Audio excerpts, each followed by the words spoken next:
dawn in Jerusalem. Roughly 33 AD, the wife of the Roman governor jolts awake inside the palace, drenched in sweat. She just had the most terrifying dream of her life. She calls a servant and tells him to run to her husband with a single message. "Don't touch that man. He's innocent. I have suffered greatly today in a dream because of him." But here's the part nobody talks about. This woman wasn't Jewish. She never heard Jesus preach. She prayed to Jupiter and Mars. And she's the only person in the entire Passion story who actively tried to save him. This is the story of Claudia Procula, and it starts in a world that could not be more different from ours. We're in Imperial Rome, the age of Emperor Tiberius Caesar, an empire stretching from the Sahara Desert to the forests of Germania, from the coasts of Spain to the sands of Mesopotamia. Rome isn't just a city. Rome is the world. And if you're born into the right class of Roman society, you live a life that would seem absurd, even by today's standards. Claudia, according to the oldest traditions, wasn't just any Roman woman. Some sources connect her directly to the Julio-Claudian dynasty, the imperial family itself. She's said to have been the illegitimate daughter of Julia, the daughter of Emperor Augustus. Julia, the one Tiberius married and then exiled for her, let's say, colorful lifestyle. Now, we don't know for certain if this bloodline connection is real, but one thing is for sure. Claudia was extremely high-ranking, pure aristocracy, and you can tell from a single detail that seems small but actually changes everything. Roman governors' wives were forbidden from following their husbands to the provinces. There was a specific law against it. It had been debated in the Senate and upheld multiple times. And yet, Claudia was right there with Pilate in Jerusalem, which means she had obtained special permission, the kind of permission only a woman with connections to the very top of the power structure could get. She could have stayed in Rome, lived in palaces, gone to the baths, the banquets, the theater. Instead, she chose to follow her husband to one of the most dangerous and difficult provinces in the empire, a territory that chewed up Roman administrators and spat them out, a land where riots could erupt over a misplaced military flag. And she went anyway. That decision would bring her face to face with the most consequential trial in recorded history. Now let's talk about Pontius Pilate, because to understand Claudia, you have to understand the man she married. Pilate was not a blue-blooded aristocrat. He was an equestrian, a member of the Roman middle class. In the Roman Empire, an equestrian could have money and power, but he didn't have the prestige of the great senatorial families. Pilate owed his position to a man named Lucius Aelius Sejanus, the Praetorian prefect, which means the commander of Emperor Tiberius's personal guard. Sejanus was, for all practical purposes, the most dangerous man in Rome after the emperor himself. Tiberius had retired to the island of Capri in 26 AD, leaving the government essentially in Sejanus's hands. And Sejanus was no friend to the Jews. He had strong opinions about non-Roman religions, and when he picked Pilate as governor of Judea, he probably didn't pick the most diplomatic guy on the list. Pilate arrives in Judea in 26 AD, one of the most unstable provinces in the entire empire, a land where religion isn't a private matter like we think of it today. For the Jewish people, religion is the law, the politics, the national identity, everything rolled into one. And into the middle of all this, Rome drops a governor with the cultural sensitivity of a hammer. One of the first things Pilate does when he arrives in Jerusalem is march Roman military standards into the city, standards carrying the image of the emperor. For a Roman, they were just military flags. For the Jews, They were idols. Images of a man who called himself divine, brought into the holy city. The result was immediate and massive. Crowds of Jews marching all the way to Caesarea, the governor's official headquarters on the Mediterranean coast, throwing themselves on the ground for days, willing to die rather than accept the offense. Pilate eventually backs down. He removes the standards, but the relationship between him and the people he's supposed to govern is broken before it ever really starts. Then there's the aqueduct. Pilate takes money from the temple treasury, the Corban, to build a water system. Technically useful, yes, but that money was sacred, and when the protests erupt, Pilate doesn't negotiate. He sends soldiers disguised as civilians into the crowd, with clubs hidden under their cloaks. When he gives the signal, the soldiers attack. People die in the streets. But here's what makes Pilate's situation truly dangerous. In 31 AD, back in Rome, Sejanus gets exposed as a traitor. The emperor orders his execution. Sejanus is strangled in prison. His entire family's killed, including his children. His statues are torn down across the empire. And Pilate just lost the only man in Rome who was protecting him. Every complaint about him that reaches the emperor is now a loaded weapon. If the people of Judea file a formal protest, Pilate risks losing everything: his career, his freedom, his life. This is the man who will sit on the judge's seat when Jesus of Nazareth gets dragged before him. A governor already cornered, already afraid, already making calculations no judge should ever make. And what comes next will test him in ways he isn't prepared for. Before we get to the trial, we need to understand what Claudia knew about Jesus. Because she wasn't living in a vacuum. She was in Jerusalem, or at least spending significant time there. And if there's one thing we know about Judea in those years, it's that everyone had heard about this preacher from Galilee. Jesus wasn't a local phenomenon.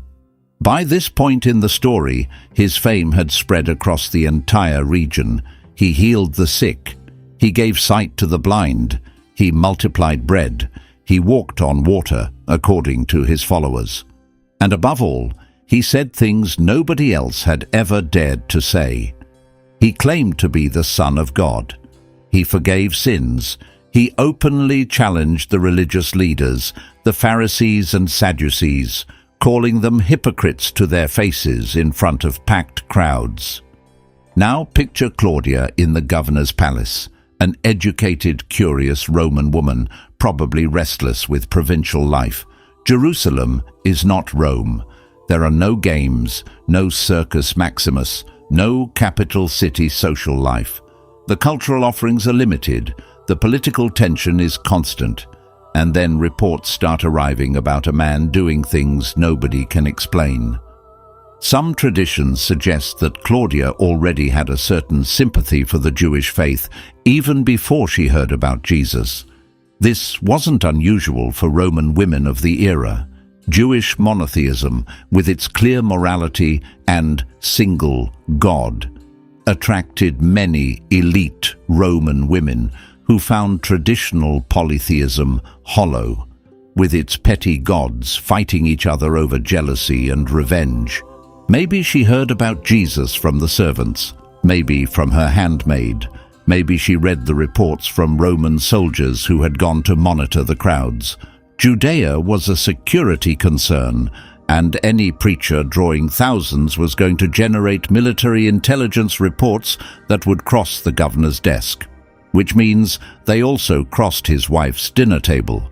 We don't know exactly how she heard, but we know one thing with absolute certainty. When the dream came, Claudia already knew who Jesus was, because in her message to Pilate, she doesn't say "that prisoner" or "that man." She calls him righteous. She calls him innocent. She uses a word loaded with moral judgment, a word that means she had already formed an opinion about him before any trial began. a pagan woman raised in the temples of Jupiter, recognizing the innocence of a man that the Sanhedrin, the highest Jewish religious court, had condemned to death. The leaders of Jesus' own religion wanted him executed, and a foreigner saw what they refused to see. Then came Palm Sunday. Jesus entered Jerusalem riding a donkey through the city gates, with the crowds spreading their cloaks and palm branches on the road. Thousands of people shouting, "Hosanna to the Son of David." It was a triumphal entry, but it wasn't a Roman triumph with war chariots and prisoners in chains. It was a man on a donkey, surrounded by the poor, the sick, the fishermen. From the governor's palace, Claudia could have heard those shouts. Jerusalem wasn't a massive city. The Praetorium overlooked the main areas, and the Roman soldiers would have certainly reported it. A crowd that size, in a city already packed with hundreds of thousands of Passover pilgrims, was a public order crisis waiting to happen. A man the crowd treated like a king one day, the same crowd calling for his death less than 5 days later. The same voices shouting Hosanna on Sunday would scream, "Crucify him," before Friday dawn. And somewhere in the days between those two moments, something prepared Claudia for what she was about to see in her sleep. Here we are at the moment that changes everything. The early hours before dawn on Friday. Jesus has been arrested in Gethsemane, the Garden of Olive Trees at the foot of the Mount of Olives, in the dark hours after the Last Supper. He's been taken first to Annas, the former high priest, then to Caiaphas, the current high priest. The Sanhedrin has tried him during the night, which was illegal under Jewish law itself. Cases involving capital punishment had to be tried during the day, with at least a full day between the verdict and the execution. They broke their own rules. They wanted him dead, and they were in a hurry. But the Sanhedrin didn't have the authority to carry out the death penalty. That power belonged to Rome alone, to the governor alone, to Pilate. So in the first light of dawn, they dragged Jesus to the Praetorium. And at that very moment, Claudia wakes up screaming. The Gospel of Matthew tells this in a single verse, Matthew 27, verse 19. While Pilate was sitting on the judge's seat, his wife sent him this message: "Don't have anything to do with that innocent man, for I have suffered a great deal today in a dream because of him." One verse, 26 words in some translations, but the weight of what's packed into those words is staggering. First, the courage. In the entire Passion narrative, across all 4 Gospels, one person actively tries to stop the execution of Jesus. 1. Peter denies him 3 times near a fire in the high priest's courtyard. John, the disciple Jesus loved, stands at a distance. The 12 apostles who shared bread with him hours earlier scatter into the night. The only person who actually intervenes is Claudia, a pagan woman who owed nothing to this Galilean preacher and risked everything by sending that message. Second, the protocol violation. A Roman wife did not intervene in her husband's judicial matters. It went against custom, against social expectation, against every rule governing how a Roman matron was supposed to behave. Claudia knew sending that message could cause her serious problems. She sent it anyway. Third, the source. A dream. In Roman culture, dreams were taken with deadly seriousness. They weren't random products of a sleeping mind. They were messages from the gods, warnings, prophecies. The historian Suetonius records that Julius Caesar's wife Calpurnia dreamed of his assassination the night before it happened and begged him not to go to the Senate. He went anyway. He died on the Senate floor. When Claudia told Pilate, "I have suffered greatly in a dream because of him," she was telling him in the language of their culture that the gods themselves were sending a warning. that condemning this man would bring catastrophe. And now the question that has haunted theologians for 2,000 years. What did Claudia actually see? The Bible doesn't say, but Christian tradition has tried to answer it for centuries. According to some traditions, Claudia saw the crucifixion itself in her dream. Every horrible detail: the hands nailed to wood, the blood, the sky turning dark at noon, the earth shaking beneath her feet. But there's a version that goes even further. The German author Gertrude von Lefort, in her 1955 novel, imagined that Claudia saw the future. She saw the Roman catacombs, where the first Christians would pray in secret. She saw medieval basilicas rising over the ruins of the empire. She saw Gothic cathedrals that seemed to defy the laws of stone and gravity. And in every one of these places, she heard voices repeating the same words. He suffered under Pontius Pilate, was crucified, died, and was buried. The Apostles' Creed, the prayer that billions of Christians have recited for 2,000 years, and the only human name mentioned in that creed, besides the Virgin Mary, is Pontius Pilate, Claudia's husband, branded for eternity as the man who condemned the Son of God. Imagine seeing that in a dream. Your husband's name repeated across centuries in every language on earth, not in glory, not in honor, but as a marker for the act that made salvation possible and damnation permanent. Generations upon generations of voices in languages that haven't been invented yet, all repeating that name as a synonym for moral failure. That's the weight Claudia carried when she called the servant and dictated that message. But Pilate didn't listen. Let's follow what happens next, because Pilate's failure isn't simple cowardice. It's something worse. It's calculated cowardice. Pilate interrogates Jesus, and he realizes almost immediately that this man has done nothing wrong. He says it plainly. I find no fault in this man. He says it multiple times across the different gospel accounts. Pilate knows Jesus is innocent, and he knows exactly why the religious leaders want him dead. Matthew writes it with brutal clarity. He knew it was out of envy that they had delivered him up. Envy. The chief priests handed over an innocent man because he was more popular than them, more trusted than them, more followed than them. Then Claudia's message arrives, and the fact that Pilate pauses to read it in the middle of a trial, with the crowd screaming outside and the priests pressuring him inside, tells you he took it seriously. He knew his wife. He knew she wouldn't send a message like this unless something terrified her. But Pilate is a politician before he is a husband. He's already lost Sejanus. He's already in trouble with the emperor. And then the religious leaders play their final card, the one that shuts the door on every escape route Pilate has left. If you let this man go, you're no friend of Caesar. In the political language of the first century, no friend of Caesar is a formal accusation of disloyalty.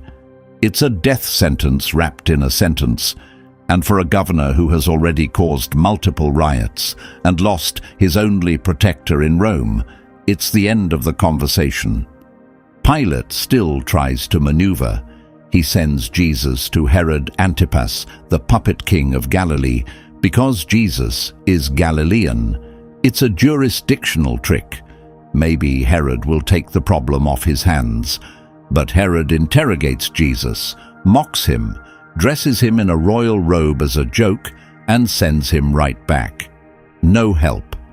Then Pilate tries the Passover gambit. It was custom for the governor to release one prisoner chosen by the people during the festival. Pilate puts Jesus next to Barabbas, a violent criminal, a man convicted of murder and insurrection. The choice should be obvious, but the chief priests have worked the crowd. They've sent their men among the people to shout Barabbas's name.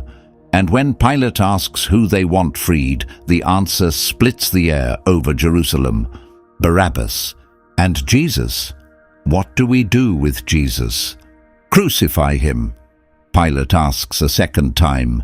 The crowd screams louder: Crucify him. Claudia was in the palace. The praetorium walls weren't thick enough to block a mob. She had sent her message. She had done the one thing she could do. And now she was hearing the crowd call for the blood of the man she knew was innocent. Pilate takes a basin of water. He washes his hands in front of the crowd. "I am innocent of this righteous man's blood," he says. "See to it yourselves." The crowd answers with a line that still echoes today: "His blood be on us and on our children." And Pilate hands Jesus over. The soldiers flog him. They press a crown of thorns onto his head. They beat him. They mock him. They put a purple robe on his shoulders and bow before him, laughing. And then they lead him through the streets of Jerusalem to Golgotha, the hill outside the city walls, and they nail him to a cross between two thieves. At noon, the sky goes dark. The Gospels tell us that from noon to 3 in the afternoon, darkness covered the whole land. 3 hours. In broad daylight, in the middle of the Judean spring, the sun disappeared. The earth shook. The veil of the temple, that massive curtain separating the Holy of Holies from the rest of the temple, tore from top to bottom. Rocks split open. According to Matthew, even tombs broke open. And the first person to understand what was happening wasn't a disciple. It wasn't a priest. It was a Roman centurion, a pagan soldier standing at the foot of the cross who, seeing all of this, said a sentence that would outlast the Roman Empire itself. Truly, this man was the Son of God. A pagan soldier, just like Claudia was a pagan woman. Once again, the outsiders seeing what the insiders refused to see. Once again, the foreigners recognizing what the chosen people denied. Claudia was inside the palace, while the darkness fell at noon, while the ground shook beneath the marble floors, while the screams carried from Golgotha on the wind. She had tried to stop it. She had broken protocol, broken custom, broken every rule that governed her world. And it hadn't been enough. That feeling, the weight of being right and being ignored, is one of the oldest human experiences, but few people in history have carried it on a day like that one. If you want to know what happened to Claudia after the crucifixion, stay right here, because the story doesn't end at Golgotha, and the twist in the next part is something almost nobody sees coming. If you're finding this interesting, subscribe to the channel. Next week's story is even darker than this one, and you don't want to miss it. The Gospel of Matthew is the only one of the 4 Gospels that mentions Claudia. One verse, Matthew 27:19. After that, silence. The biblical text tells us nothing more. We don't know how she reacted when the darkness lifted. We don't know what she said to Pilate that evening. We don't know if she wept, if she raged, if something inside her broke. But where the Bible goes silent, Christian tradition speaks, and it speaks loudly. Origen, one of the greatest Greek church fathers who lived in the 3rd century, believed that Claudia converted to Christianity after the resurrection. According to him, that dream was the seed of a faith that would grow into full conversion. And it wasn't just Origen. The Eastern tradition, the Greek Orthodox Church, the Coptic Church, and the Ethiopian Church all venerate Claudia Procula as a saint. The wife of the Roman governor who signed the death warrant for Jesus is venerated as a saint. The Greek Church commemorates her on October 27th. The Ethiopian Church honors her alongside her husband on June 25th. Yes, Pilate too. In Ethiopian tradition, both Pontius Pilate and Claudia Procula are considered saints and martyrs. Pilate, a saint, the man who washed his hands. The Ethiopian tradition sees him as a man who tried to save Jesus and failed, then spent the rest of his life in regret, eventually converting and dying for his faith.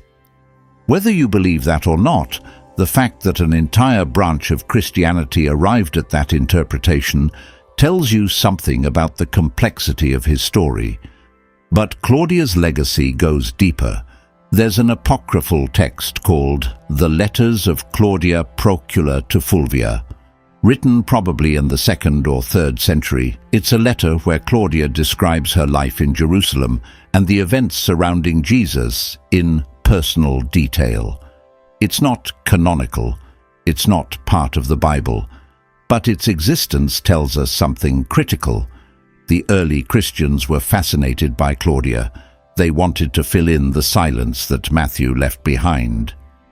There's also the Gospel of Nicodemus, another apocryphal text from around the 5th century, which tells the story of Jesus' trial in much greater detail than the canonical Gospels. In this version, Claudia's dream plays a central role. Pilate is visibly shaken by his wife's message. And then something remarkable happens. The chief priests, Annas and Caiaphas, use the dream against Jesus. They tell Pilate the dream is proof of Jesus' sorcery, that Jesus himself sent the dream to manipulate the governor's wife.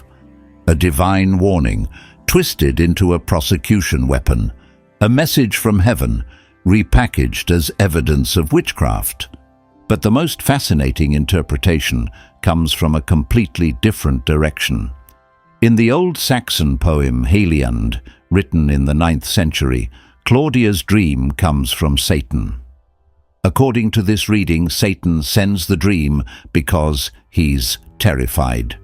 He realizes that if Jesus dies on the cross, redemption will be accomplished. The gates of hell will be broken open. The dominion of sin will end. So Satan tries to prevent the crucifixion by warning Claudia. This flips the entire meaning of the dream on its head. It's not God warning Claudia to save an innocent man. It's the devil trying to stop God's plan by saving an innocent man. Which means in this version, Claudia, without knowing it, was being used by the enemy of everything she was trying to protect. The theology gets vertiginous here. Because if you accept this interpretation, the dream was genuine compassion weaponized by evil for a purpose Claudia couldn't possibly understand. She was trying to do the right thing from a human perspective. But from a cosmic perspective, the crucifixion had to happen. Jesus had to die so that death itself could be defeated. God and the devil, playing a game on a board no human being could see.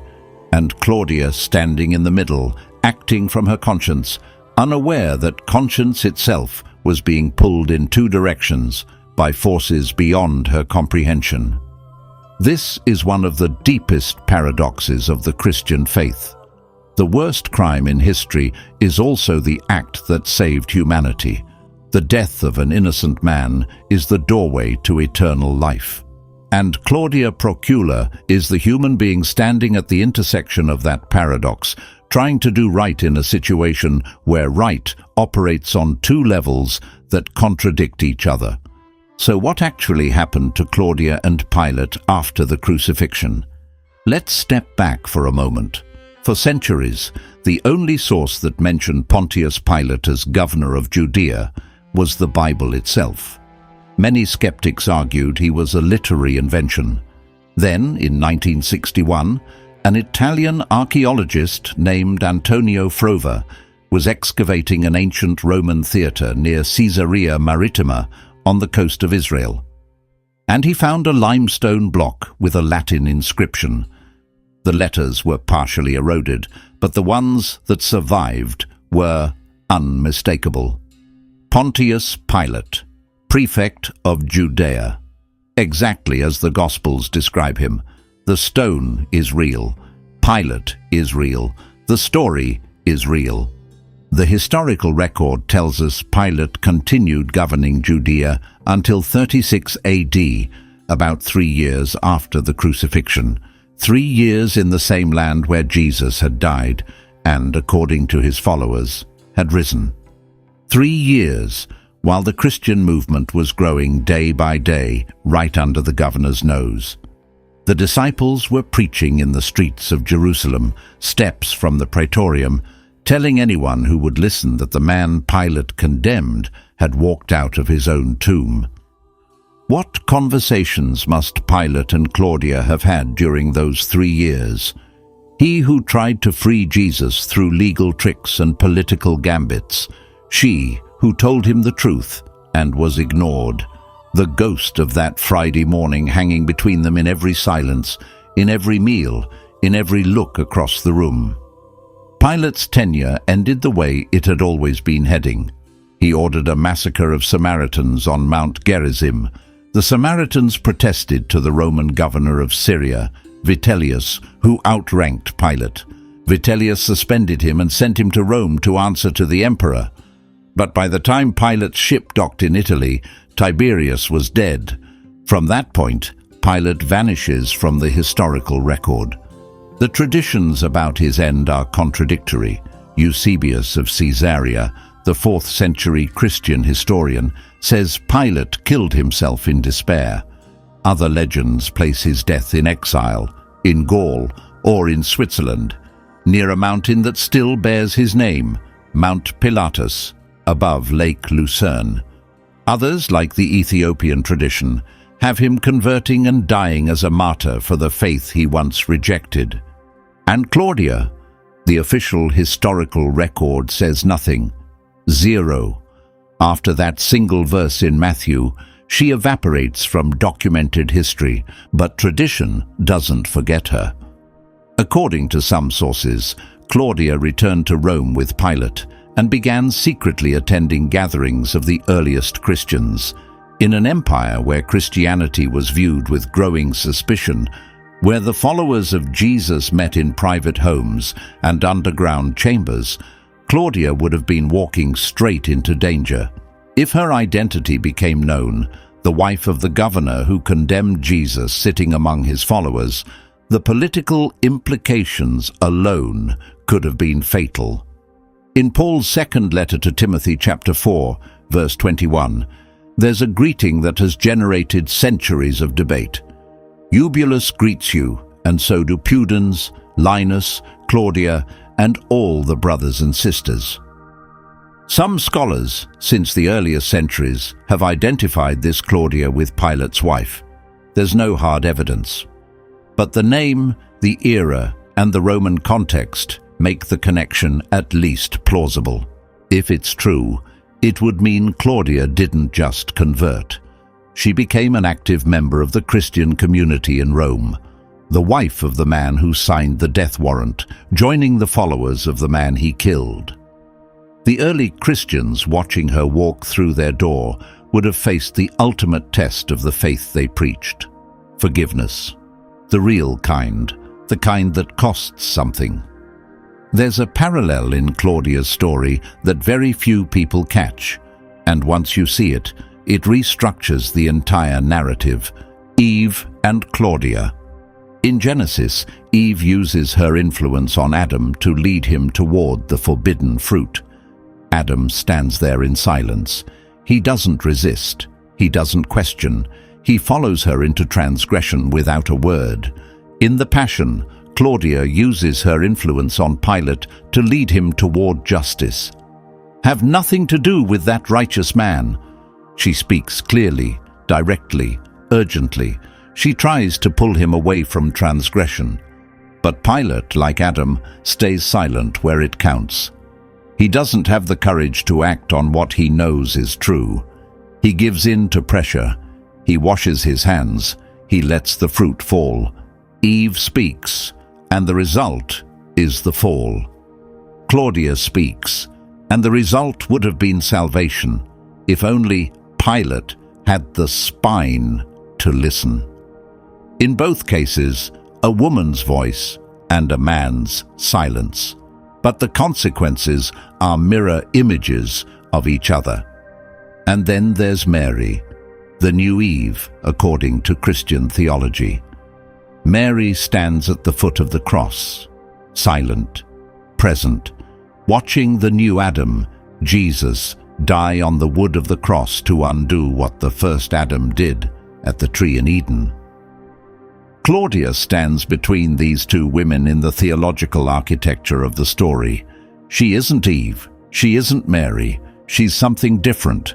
She's the human conscience, the voice that speaks even when it knows it will be ignored.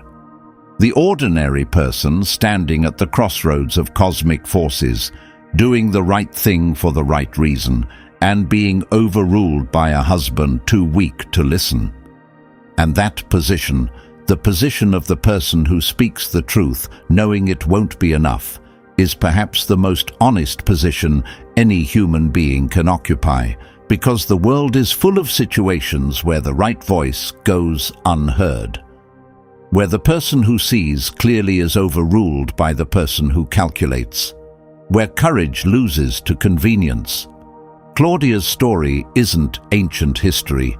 It's every meeting where someone stays quiet because speaking up is too risky.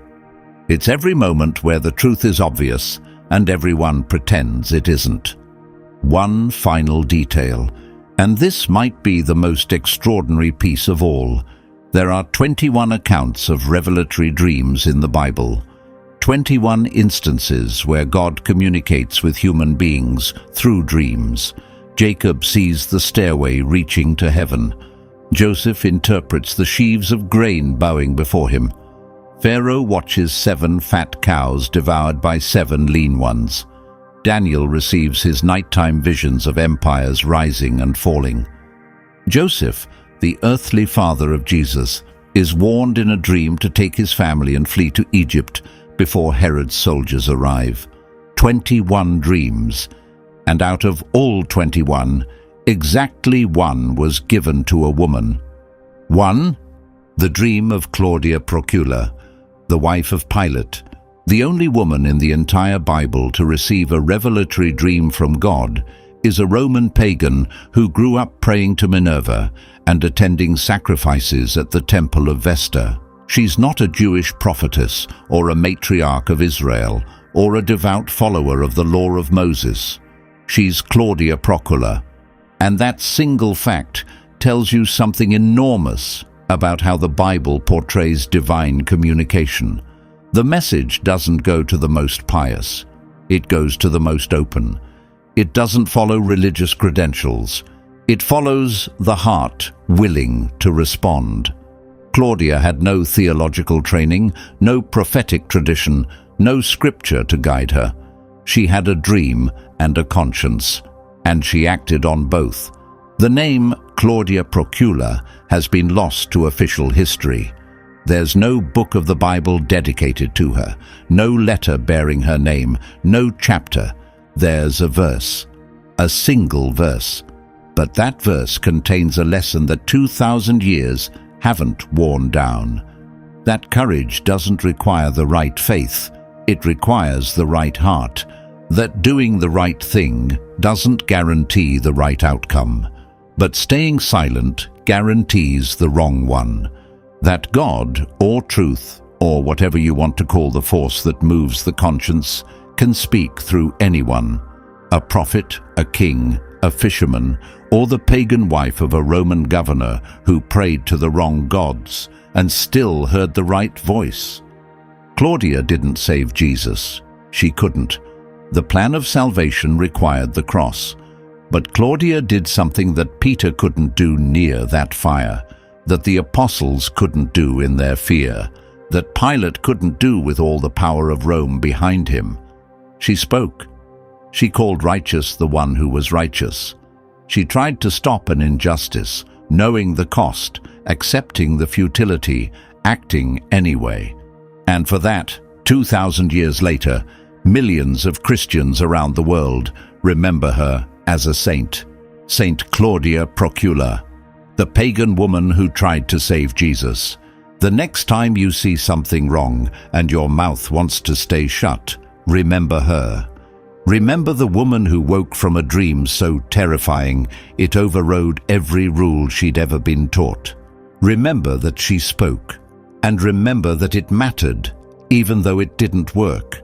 Because in the end, it's not the outcome that defines you, it's the choice. If this story moved you, subscribe. Next week I'm telling the story of the Roman centurion at the foot of the cross, the pagan soldier who said, "Truly this was the Son of God," while everyone else was running. You don't want to miss that one.